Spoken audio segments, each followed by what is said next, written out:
అపోస్తుల కార్యం 2వ అధ్యాయము 1వ వచనం చదువుకుందాం. అపోస్తుల కార్యం 2వ అధ్యాయం 1వ వచనం చదువుకుందాం. పెంతెకొస్తను పండుగ దినము వచ్చినప్పుడు అందరూ ఒక చోట కూడియుండిరి.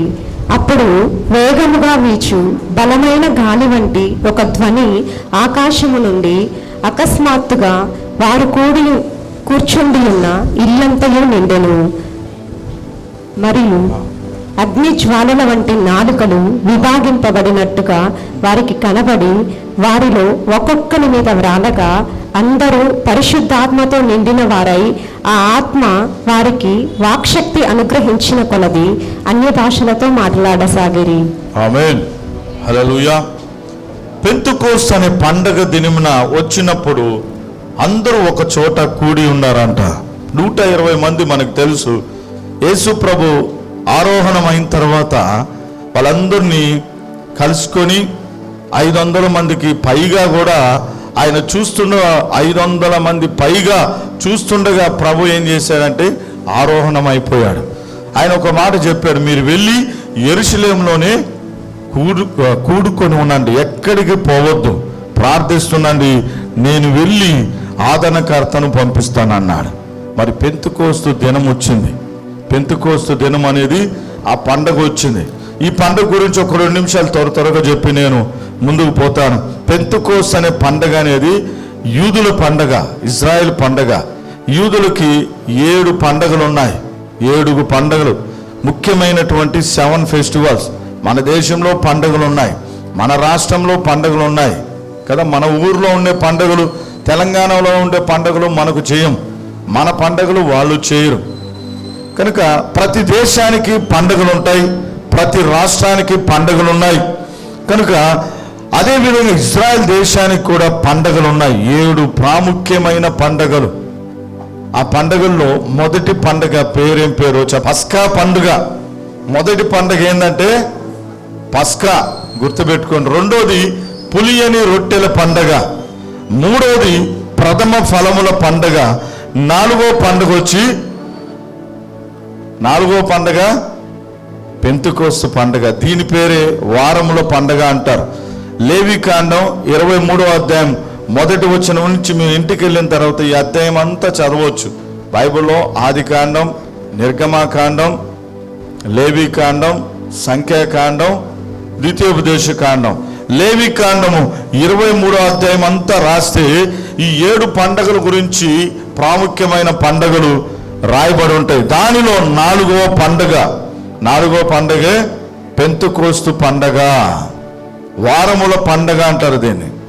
అంటే పస్కా అయిపోయిన తర్వాత 7 వారాలకి ఈ పండగ వస్తుంది. పస్కా అయిపోయిన తర్వాత మనకు గుడ్ ఫ్రైడే నుంచి ఇప్పుడు లెక్కేసుకుంటే ఇది 50వ రోజు. పెంతెకోస్తు అంటే అర్థం ఏంటంటే 50వ రోజు, 15th డే. పెంతెకోస్తు అంటే అర్థం ఏంటంటే 50వ రోజు. ఇది గ్రీక్ వర్డ్, గ్రీకు భాషలో రాయబడినటువంటి పదముగా ఉంది. గ్రీక్ వర్డ్ పెంతెకోస్తు అంటే అర్థమేందో తెలుసా చెప్పండి? పెంతెకోస్తు అంటే 50వ రోజు, 50వ దినం, అంతే, ఇంకేం లేదు దానికి అర్థం. 50వ రోజున యేసుక్రీస్తు ప్రభు పస్కా నుండి, అంటే ఆయన గుడ్ ఫ్రైడే నుండి అక్కడి నుంచి మనం లెక్క పెట్టుకుంటా పోతే, అక్కడి నుండి మనం లెక్కేసుకుంటా పోతే 50వ దినం వస్తుంది. 50వ రోజు పరిశుద్ధాత్మ దేవుడు మేడగది మీదకి వచ్చాడు. ఎక్కడ? ఏ మేడగది మీద కంటే ఇక్కడ మనం ఇందాక చదివాం 2వ అధ్యాయం 1వ వచనంలో 120 మంది కూడుకున్నారు. దాంట్లో యేసు ప్రభు వారు తల్లి కూడా ఉంది. పైన వచనాల్లో మనం చదివితే 1వ అధ్యాయంలో, అపోస్తుల కార్యం 1వ అధ్యాయంలో యేసు ప్రభు తల్లి కూడా ఉంది. అక్కడ ఉందా లేదా డౌటా? చదవండి. స్త్రీలు ఉన్నారు, 11 మంది శిష్యులు ఉన్నారు. ఇంకొక ఆయన తప్పిపోయినటువంటి యూదాని బట్టి కూడా ఇంకొక శిష్యుని 12 మందిలో చేర్చి ఇక మొత్తం ఎంతమంది అయ్యారంటే 120 మంది అయ్యారు. ఈ 120 మందితో ఏమైందంటే పరిశుద్ధాత్మ ఆవిర్భావం ఆరంభించి నేటి వరకు ప్రపంచమంతా పరిశుద్ధాత్మ అనుభవంతో నింపబడతా ఉన్నాం. హల్లెలూయా, హల్లెలూయా. ఇది పెంతెకోస్తు అంటే. ఈ చాలాసార్లు మనం విన్నాం. మన యూట్యూబ్లో నేను చెప్పినవి, పాస్టమ్మ చెప్పినవి పెంతెకోస్తు దినం గురించి ఉన్నాయి, మీరు చూడొచ్చు. పాస్టమ్మ నేను చాలాసార్లు చెప్పున్నాం, కనుక సమయం లేదు కాబట్టి త్వరగా ముందుకు పోదాం. హల్లెలూయా. పస్కా పండుగ తరువాత 50 రోజులకి ఇది వస్తుంది. పరిశుద్ధాత్మ దేవుడు ఎప్పుడైతే ఆ మేడ గది మీదకి వాళ్ళ మీదకి వచ్చాడో అక్కడ నుండి ఏమైందంటే కృపాయుగం ప్రారంభమైంది. పరిశుద్ధాత్మ యొక్క యుగం అనేది ప్రారంభమైంది. ఆమేన్. ఇంకా మీకు అర్థమయ్యేటట్లుగా నేను కొన్ని మాటలు మీకు తెలియజేస్తా. తండ్రి అయిన దేవుడు వాక్యమైనటువంటి యేసుక్రీస్తు ప్రభువుని ఈ ప్రపంచానికి పరిచయం చేసి పంపించాడు. ఈ ప్రపంచానికి తన యొక్క కుమారునిగా, ఏకైక కుమారునిగా ఈ ప్రపంచానికి పరిచయం చేసి తండ్రి అయిన దేవుడు తన కుమారుడైన యేసుక్రీస్తు ప్రభువుని పంపించి మన కొరకు ఆయన ప్రాణాన్ని, రక్తాన్ని ధారబోసి తిరిగి లేచి ఆయన సజీవుడిగా మరలా పరలోకంకి వెళ్ళి ప్రభు ఏం చేశాడంటే ఆయన సేవ చేస్తున్న ఆ దినాల్లో ఒక వ్యక్తిని పరిచయం చేశాడు. నేను వెళ్ళిపోతున్నాను, నేను వెళ్ళుట మంచిది, నేనైతే మీకు సత్యమే చెప్తున్నాను. ఆయన వస్తాడు, మిమ్మల్ని సర్వసత్యంలోకి నడిపిస్తాడు, నేను చెప్పినవన్నీ మీకు తెలియజేస్తాడు. ఎందుకంటే శరీరంతో ఉన్నాడు ప్రభు. ఇప్పుడు నేను ఇక్కడ ఉన్నాను శరీరముతో, అమెరికాలో నేను ఉండలేను, తెలంగాణలో నేను ఉండగలుగుతామా? శరీరం ఉండగలుగుతాడు. ఆత్మ అయితే విభజించినట్ల మట్టుకు అంతటా సర్వాంతర్యాముగా, సర్వస్వరూపిగా మారిపోతుంది.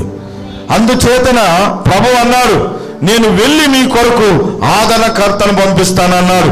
ఆయన పేరే పరిశుద్ధాత్మ దేవుడు, holy spirit of God, holy spirit of God. ఇప్పుడు ప్రభువు ఏం చేశాడంటే మనకు ఒక వ్యక్తిని పరిచయం చేశారు. ఆయన పేరు ఏం పేరు అంటే పరిశుద్ధాత్మ. ఆయన ఇప్పుడు సంఘంలోకి వచ్చాడు. ఆయన హల్లెలూయా.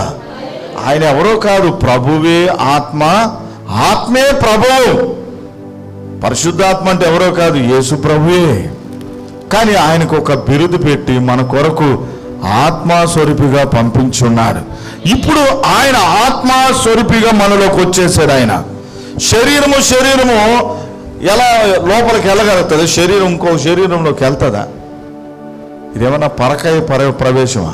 ఒక శరీరంలోకి వెళ్ళలేదు. ఆత్మ అనేది వెళ్ళిపోతుంది. మన ఆత్మతో ఏకాత్మగా దేవుని ఆత్మ కలుసుకుంటున్నాడు. హల్లెలూయా. అర్థమవుతుందా? అందుకనే దేవుడు మనకు పరిశుద్ధాత్మను పంపించాడు.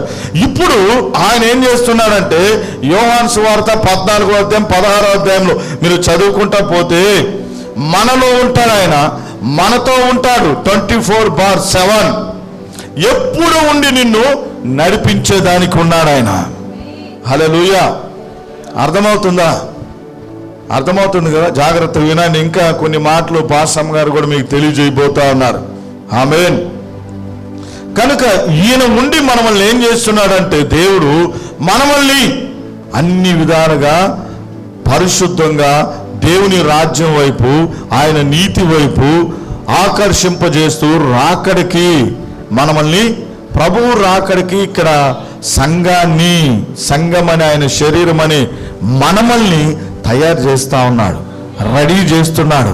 పెళ్లి కుమార్తెగా, వధువుగా మనల్ని పరిశుద్ధమైన అలంకారముతో ఆయన సిద్ధం చేస్తా ఉన్నాడు ఆయన. హల్లెలూయా. చూడండి, ఒక్క మాట మనం చదువుదాం. మనం దాంట్లో ఇచ్చిన రీతిగా మీకు ఇమేజ్ పెట్టున్నాను కదా. అపోస్తుల కార్యం 1వ అధ్యాయం 8వ వచనం చదువుదాం. యేసు ప్రభు ఈ మాట చెప్తా ఉన్నారు. చదువుదాం. అపోస్తుల కార్యం 1వ అధ్యాయం 8వ వచనం. అయినను పరిశుద్ధాత్మ మీ మీదికి వచ్చినప్పుడు మీరు శక్తి పొందెదరు. హల్లెలూయా.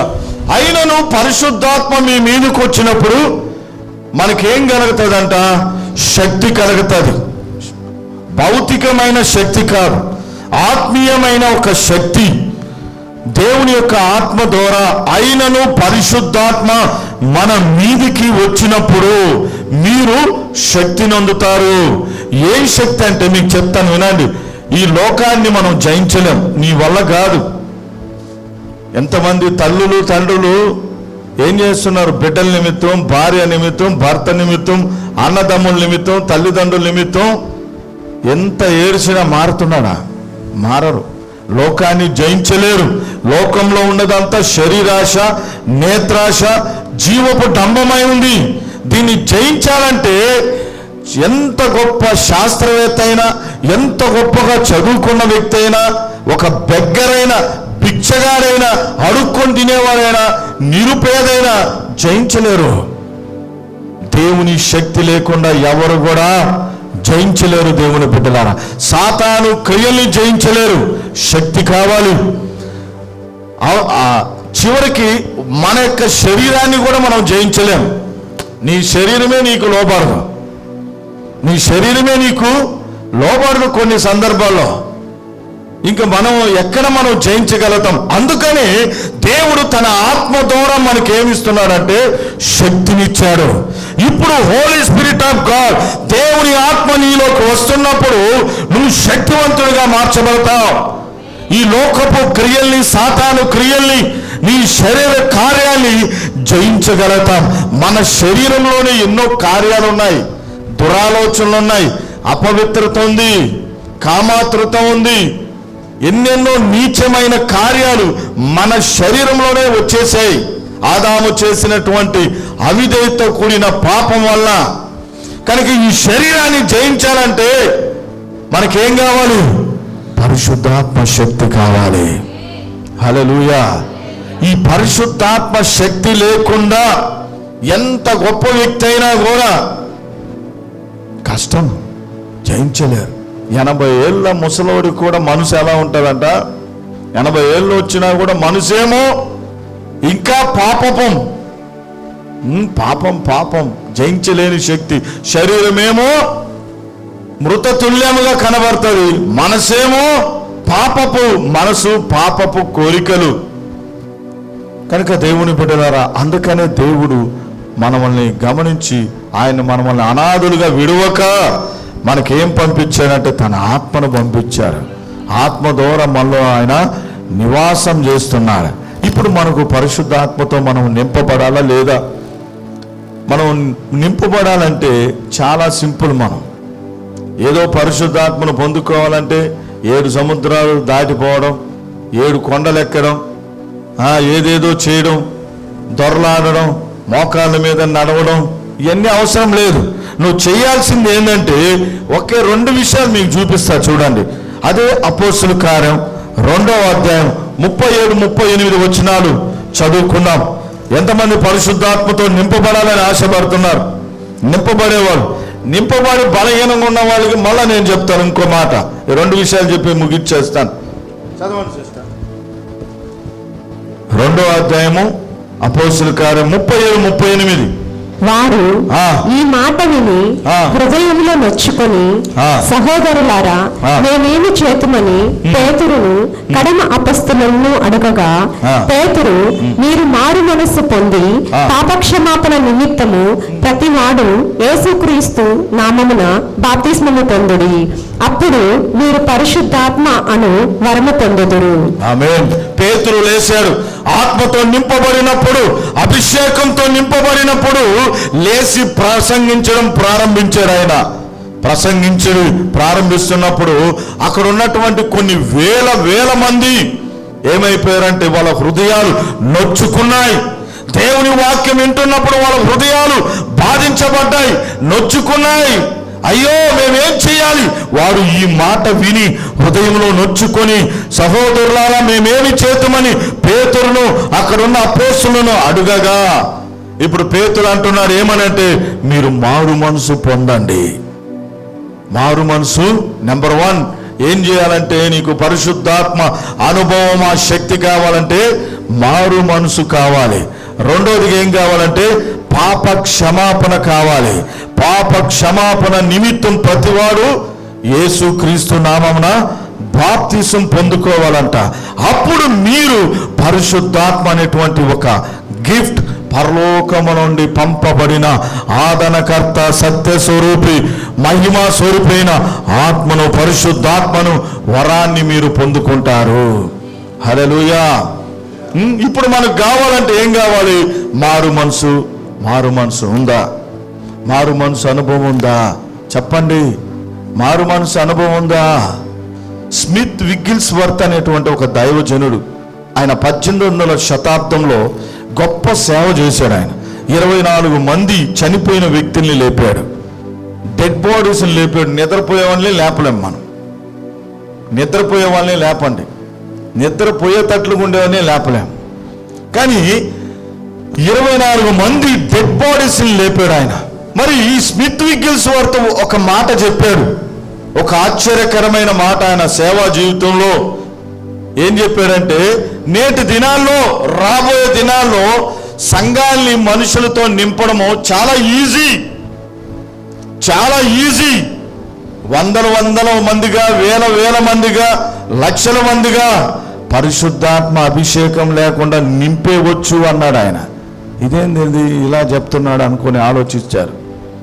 పరిశుద్ధాత్మ అభిషేకం లేకుండా, శక్తి లేకుండా సంఘాల్ని మనుషులతో నింపేవచ్చు, మీటింగులో నింపేవచ్చు, అభిషేకంతో అవసరం లేదు అన్నాడు. అందరూ ఆశ్చర్యంగా చూస్తున్నారు. అభిషేకం లేకుండా సంఘాలు ఎలా నిండిపోతాయి? ఏమ్మా, అభిషేకం లేక ఎలా నిండిపోద్ది? పరిశుద్ధాత్మ ఎలా నిండిపోద్ది చెప్పు. స్మిత్ విగ్గిల్స్వర్త్ చెప్తున్నాడు, అభిషేకం లేక అవసరం లేదు. పరిశుద్ధాత్మ అనుభవాలు, వరాలు ఏం అవసరం లేదు. సంఘాన్ని ఆత్మలతో నింపొచ్చు. ఎలా? తిండి పెట్టి నింపొచ్చు. ప్రతి ఆదివారం మటన్ బిర్యానీ పెట్టండి, నిండిపోరా? క్యూలు అయిపోతారా? అభిషేకం అవసరం లేదు, దేవుని శక్తి అవసరం లేదు. పెన్షన్లు పెట్టచ్చు, 1+1 ఆఫర్లు ఉన్నాయి, కొన్ని సంఘాల్లో ఉన్నాయి. అవునా కాదా? బాగలేకపోతే మాకు ఆడ ప్యాకేజ్ ఇస్తారు, నెలకి 5,000 ఇస్తారు, 10,000 ఇస్తారు. కొన్ని ప్యాకేజెస్ పెట్టున్నారు కొన్ని సంఘాల్లో, తెలుసో లేదో మీకు. ఛార్జీలు కూడా ఇచ్చేస్తారు, అన్నీ ఇస్తారు. భోజనం ఇంటికి కూడా తీసుకొని పోవచ్చు. ప్రతి ఆదివారం క్యాటరింగే. ఇంకా మనుషులు రారా చెప్పండి? ఇంకా అభిషేకం ఎందుకు మనకు? దేవుని శక్తి మాకెందుకు? అందుకనే ముందుగానే స్మిత్ విగ్గిల్స్వర్త్ ఒక ప్రేరేపణతో, ఒక ప్రవచన రూపంగా తెలియజేశాడు. రాబోయే దినాల్లో దేవుని బిడ్డలారా, అభిషేకం బలేదు, పరిశుద్ధాత్మ అవసరం లేదు సంఘాలకి. ఏం కావాలో తెలుసా? బొవ్వ కావాలి. ఏమి తిందుమా, ఏమి త్రాగుదుమా, అదే అయిపోయింది. అక్కడ పోతే మాకు అన్నం పెడతారు, అక్కడ పోతే మాకు ఖర్చులకు ఇస్తారు, 1+1 ఆఫర్లు ఉన్నాయి, డిస్కౌంట్ ఆఫర్లు ఉన్నాయి, మెడికల్ ఇస్తారు, అది ఇస్తారు, ఇది ఇస్తారు అనేసే ఇదే ఆలోచనలు అయిపోయింది. కానీ మేము వాక్యం వినాలి, ఆత్మతో నింపబడాలి, మేము దేవుని రాజ్యానికి సిద్ధం కావాలి, ఆయన రాకడికి మేము సిద్ధం కావాలని ఎక్కడ వద్దు ఇదే ధ్యాస అయిపోతే చెప్పండి. హల్లెలూయా. నిజమే కాదా? స్మిత్ విగ్గిల్స్వర్త్ గారు ఆ రోజు ఈ మాట తెలియజేశారు. ఇప్పటికి నేటికి చాలా సంఘాల్లో ఆ విధంగా పరిగెత్తుకొని పోతా ఉన్నారు. అది సత్యం లేదని తెలిసినా, వాక్యము మాకు సరిగా లేదని తెలిసినా కూడా ఏమవుతున్నారంటే పోతున్నారు. 1+1 డిస్కౌంట్ ఆఫర్లు, ప్యాకేజీలు ఇస్తున్నారమ్మా, ప్యాకేజెస్. ఇది నేనుగా చెప్పింది. స్మిత్ విగ్గిల్స్వర్త్ ఆయన ఆత్మపూర్ణుడై ముందుగానే జరగబోతున్న ఈ దినాల గురించి ప్రవచిస్తూ తెలియజేశాడు. హల్లెలూయా. దేవుని నామానికి మహిమ కలుగును గాక. మారు మనసు అనుభవం మనకు కావాలి. యేసు ప్రభు అన్నాడు యోహాను సువార్త 3వ అధ్యాయం 3వ వచనంలో, ఒకడు క్రొత్తగా జన్మిస్తేనే గాని దేవుని రాజ్యాన్ని చూడలేడు, దేవుని రాజ్యాన్ని చూడలేడు అన్నారు. అందుకే యేసు ప్రభు అన్నాడు, ఒకడు క్రొత్తగా జన్మిస్తేనే గాని దేవుని రాజ్యములోకి ప్రవేశించలేడు, దేవుని రాజ్యాన్ని చూడలేడు అన్నాడు. అదే మారు మనసు అంటే. యోహాను బాప్తిసం ఇచ్చి, యోహాను బాప్తిసం ఇస్తా ఉన్నాడు యోర్దాను నదిలో. యోర్దాను నదిలో బాప్తీసం ఇస్తా ఉంటే అందరూ వచ్చి బాప్తీసాలు తీసుకుంటున్నారు. యేసుక్రీస్తు ప్రభు కూడా బాప్తీసం తీసుకున్నారు. యేసు ప్రభు కూడా బాప్తీసం తీసుకున్నారు. యోర్దాను నదిలో అందరూ వస్తున్నారు. పరిసయ్యులు వస్తున్నారు, సద్దుకాయలు వస్తున్నారు, అనేక మంది వచ్చి బాప్తీసం తీసుకుంటున్నారు. మారు మనసు లేకుండా. ఓ పరిసయ్యులారా, శాస్త్రులారా, మారు మనసు లేకుండా బాప్తీసం తీసుకుంటున్నారా? మారు మనసుకు తగిన రీతిగా నీవు ఫలాన్ని పొందండి, ఫలాన్ని చూడండి అని బాప్తీసం ఇచ్చి యోహాను తెలియజేస్తున్నారు. మారు మనసు అంటే ఏందో తెలుసా? మారు మనసు ఒకడు క్రొత్తగా జన్మించి అనుభవం ఇంకా తెలియదు. నికోదేము ఏమన్నాడు? నేను మరలా నా తల్లి గర్భంలోకి వెళ్ళి నేను జన్మిస్తానా? నేను వృద్ధున్నయ్యా, ఇప్పటికే 80 సంవత్సరాలు ఉంది. నేను వెళ్ళి నా తల్లి గర్భంలోకి వెళ్ళి మరలా నేను జన్మించి వచ్చి నేను దేవుని రాజ్యంలోకి వెళ్తానా అని అడిగాడు. అంత పెద్ద వ్యక్తికి మారు మనసు గురించి, క్రొత్త జన్మం గురించి తెలియలేదు. దేవుని బిడ్డలారా, మారు మనసు అంటే ప్రాచీన స్వభావాన్ని మనము సిలువతో ఏం చేయాలంటే సిలువ వేయాలి. ఇంతకుముందు నువ్వు కోపిష్టోడిగా ఉండేవాడి, ఇంతకుముందు మూర్ఖుడిగా ఉండేవాడివి, ఇంతకుముందు బాగా త్రాగేవాడివేమో, ఇంతకుముందు ఒకటే చాడీలు చెప్తున్నవాడివేమో. ఇప్పుడు యేసుక్రీస్తు ప్రభు నీ హృదయంలోకి వచ్చాడు. ప్రభువుని మనం ఆహ్వానించాం. ఇంతకుముందు తిట్టేవాడివి, ఇంతకుముందు గొడవలు వేసేవాళ్ళని, మన మాటే ఏదో రకంగా ఉండేది. కానీ ఎప్పుడైతే మనం ప్రభువుని తెలుసుకున్నామో, ప్రభు యొద్దకు వస్తున్నామో, ప్రభు ఎలాంటి వాడు? సాత్వికుడు, దీన మనసు కలిగిన వాడు. ఆయన నా కాడి మీ మీద పెట్టుకోండి అన్నాడు ఆయన. హల్లెలూయా. కనుక మారు మనసుకు తగిన జీవితాన్ని మనం జీవించాలి. ఇంకా చాలా మందికి మారు మనసు లేదు. మారు మనసు లేకుండానే పరిగెత్తుతా ఉన్నారు. నిండిపోతున్నాయి సంఘాలు నిండిపోతున్నాయి. కూటాలు, మీటింగ్స్లో నిండిపోతా ఉన్నారు. అక్కడ మారు మనసు అనుభవం లేదు. దేవుని బిడ్డలారా, మారు మనసు పొందాలి. మారు మనసు అనేది మనకు చాలా ఇంపార్టెంట్ అయింది. ఇంత ముందు లాంటి జీవితంలో మనము జీవించకూడదు. దేవుని దగ్గర మనం అడిగి బ్రతిమలాడి, ప్రభువా నా గుండెను మార్చు నాయన, నూతనమైన హృదయం నేను మీకు ఇచ్చేదని అన్నాడు. నూతనమైన మనస్సు నేను మీకు ఇచ్చేదను అన్నాడు. కనుక మారు మనసు మనం పొందాలి. రెండోదిగా పాప క్షమాపణ మనము ఎప్పుడైతే పొందుతామో, పాప క్షమాపణ అంటే ఏంది? దేవుణ్ణి అడగాలి, పశ్చాత్తాపడాలి. కొంతమంది పశ్చాత్తాపడరు, దేవుని దగ్గర ఒప్పుకోలు చేయరు. మన దేవుని దగ్గర పాప క్షమాపణ నిమిత్తం ఒప్పుకోవాలి.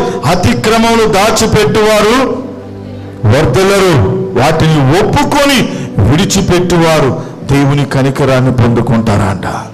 హల్లెలూయా.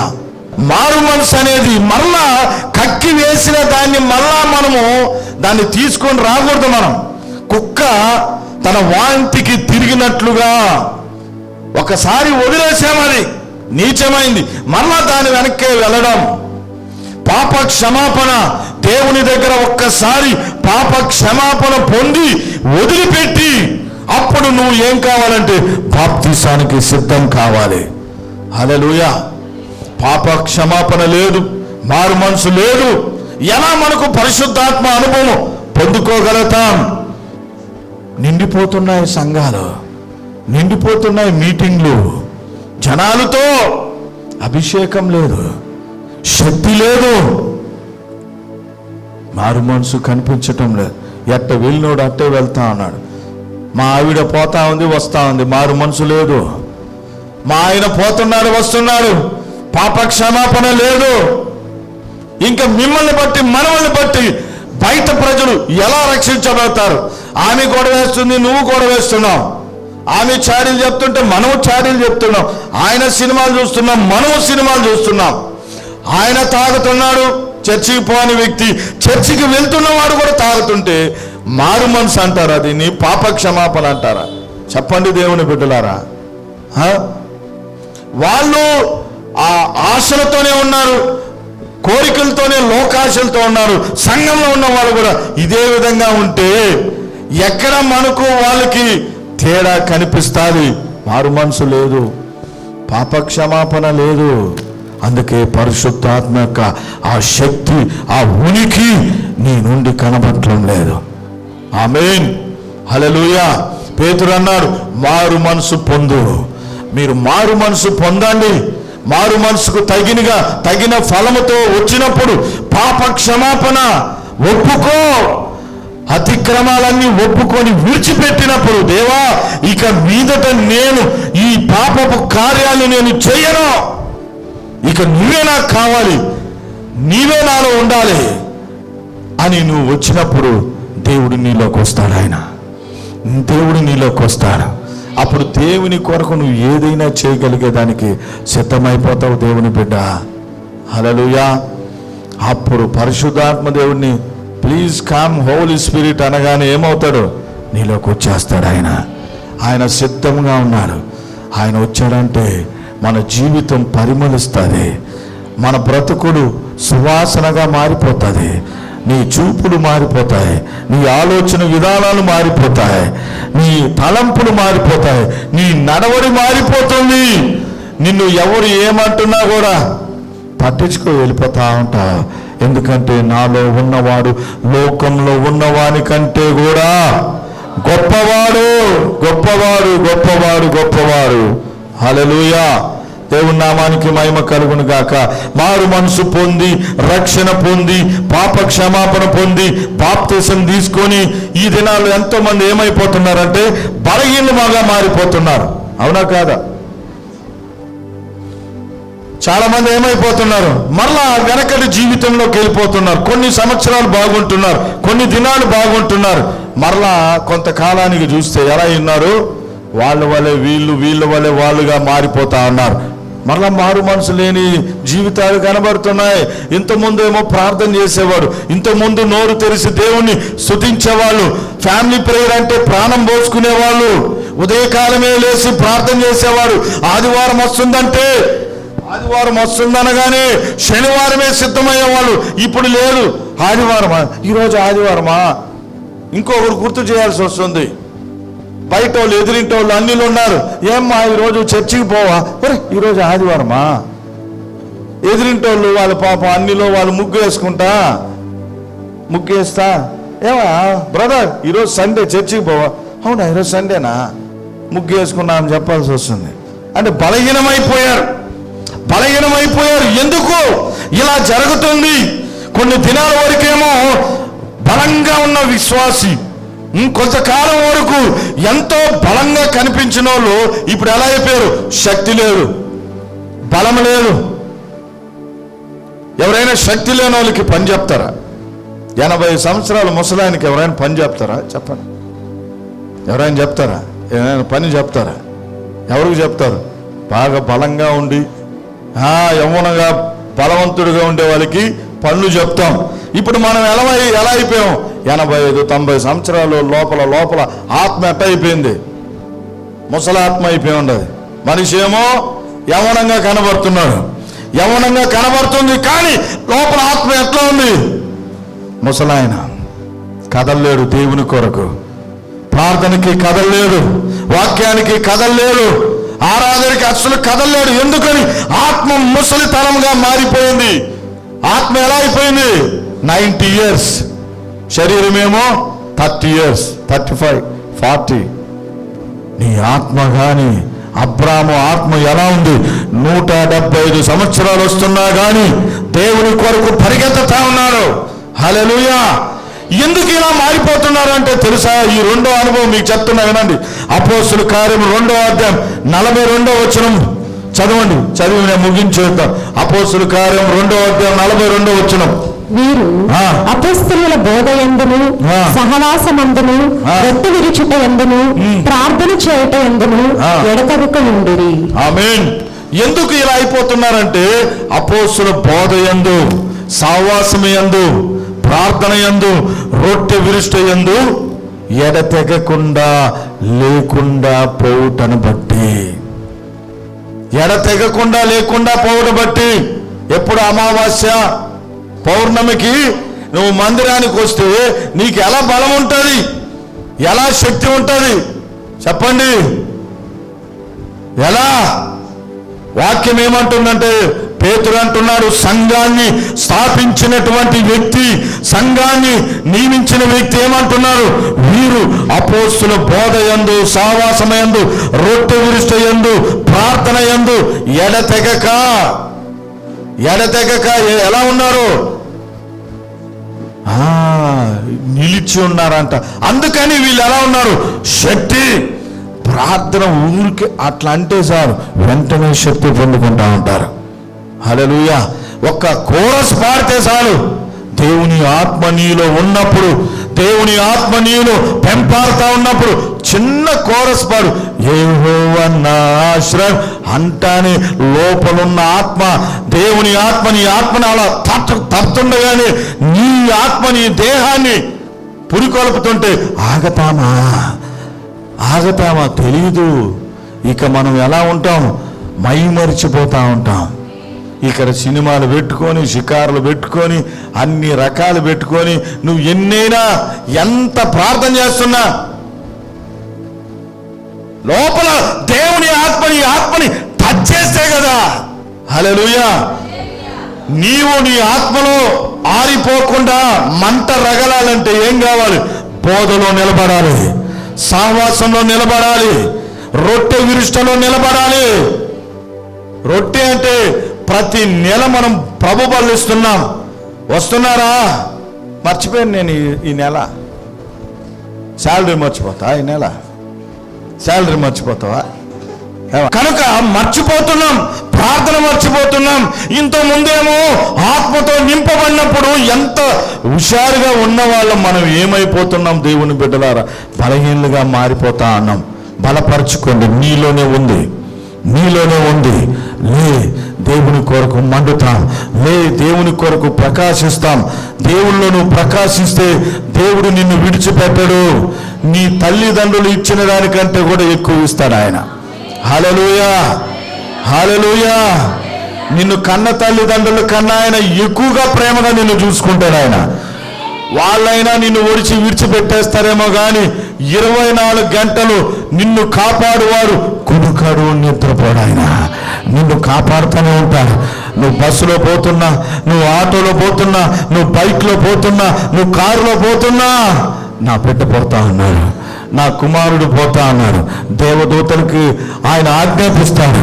నువ్వు ఎక్కడున్నా ఆయన దూతని నీకు తోడుగా ఉండి, నిన్ను కాపాడుతూ నీకు తోడుగా ఉండి ఆయన నడిపిస్తూ ఉంటాడు. ఆయన నిన్ను భద్రపరుస్తుంటాడు, నిన్ను కునుకాడు, నిద్రపోని దేవుడు మనకు కావాలా వద్దా చెప్పండి? ఎంతకాలం లోక ఆశలకి లొంగిపోతా సాతానుడు ఎరవేస్తా ఉన్నాడు. చేపలకు ఎరవేసినట్లుగా ఎరవేసి లాక్కుంటున్నాడంట. నువ్వు పడిపోతావా? ఇంత గొప్ప ప్రేమ మూర్తి నుండి ఇంత గొప్ప శక్తిమంతుడు ఎవరున్నాడు ఈ లోకంలో? నక్షత్రాలు పేరు పిలిచిన దేవుడు ఆయన. హల్లెలూయా. చెప్పండమ్మా, ఈ ప్రేమ నీకు వద్దా? కావాలా? హల్లెలూయా. అందుకనే ఆదివారాన్ని చాలా ఇంపార్టెంట్ దినం. వదిలిపెట్టొద్దు. చిన్న దానికి బలహీనమైపోతా, బలహీనురాలుగా మారిపోతా, బలహీనుడు అయిపోతా.